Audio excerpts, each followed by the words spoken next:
pensiones adecuadas. No se ha presentado todavía el proyecto. Entiendo que es un proyecto complejo también, no es una situación que se va a hacer un medio decreto y aprobarlo con dispensa de trámite, sino que este es un tema que debe de garantizar una pensión digna, una pensión justa, una pensión estable y sobre todo que esos fondos de pensiones se respeten y no se vayan a gastar en ciberseguridad o policía cibernética, sino que realmente se inviertan en que hayan mejores condiciones de retiro para la clase trabajadora. Por otro lado, una reforma de pensiones a espaldas de la gente sería realmente una ley que van a ser sin legitimidad, sin eficacia, sin credibilidad, por muy obligatoria que sea. En ese sentido, ojalá que la construcción de un mecanismo que garantice escuchar a las voces, no solo amigas del gobierno, sino que también voces críticas o voces neutrales, se dé.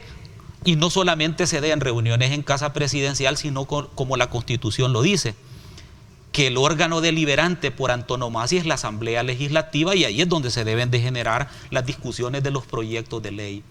Por otro lado, en el tema particular de la ley Crecer Juntos, debo decirte que es una ley buena, es una ley que el gobierno ha promovido, es una ley que deroga por un lado la Lepina, era como la ley que le antecedía, y deroga algunas otras leyes con el propósito de erigir una normativa un poco más actual. Nosotros en particular respaldamos con todos los votos de nuestro partido, respaldamos este proyecto de ley porque vimos al menos 15 aspectos que son positivos, los enumeramos, hicimos un análisis comparativo de la ley aprobada con las leyes derogadas y entramos a la valoración que habían avances importantes. Lo digo, por ejemplo, el tema de que los niños ahora por ley, los niños que padecen VIH van a tener un tratamiento. Si tú te acordás, antes los familiares iban a la corte a poner un amparo, acudían a los jueces para que les dieran un tratamiento, ahora va a ser por ley. Qué bueno, es decir, hay un avance sustancial. Hay un tema, por ejemplo, de que los padres van a tener la prioridad en la educación de sus hijos y sobre todo en la conducción social y espiritual y en sus valores.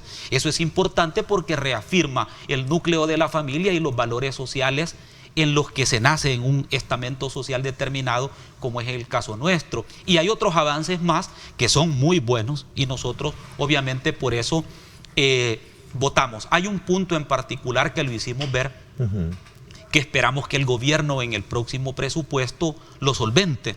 Cuando UNICEF fue invitada a la Comisión de Familia, dijo, ojalá que esto tenga un presupuesto mínimo en cada presupuesto general para que funcione. Justo eso iba a consultarle. ¿Existen las condiciones, digamos, favorables fiscalmente hablando para poder impulsar? Porque entiendo que el haber en su momento derogado prácticamente la ley Lepina, que era la que le daba la vitalidad a todo el CONA y todo el ejercicio de funciones que tenía, se requiere obviamente de dar mayor atención en tema de presupuestos, por la cobertura misma que usted menciona.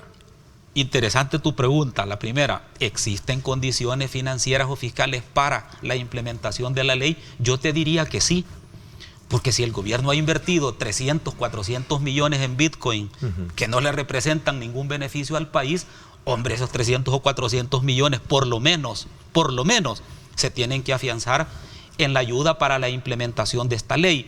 Este es un tema que no ha sido un tema de dinero en los gobiernos, y en este en particular es un tema de voluntad. La Corte Suprema de Justicia tiene, por ejemplo, un porcentaje mínimo del presupuesto general de la nación.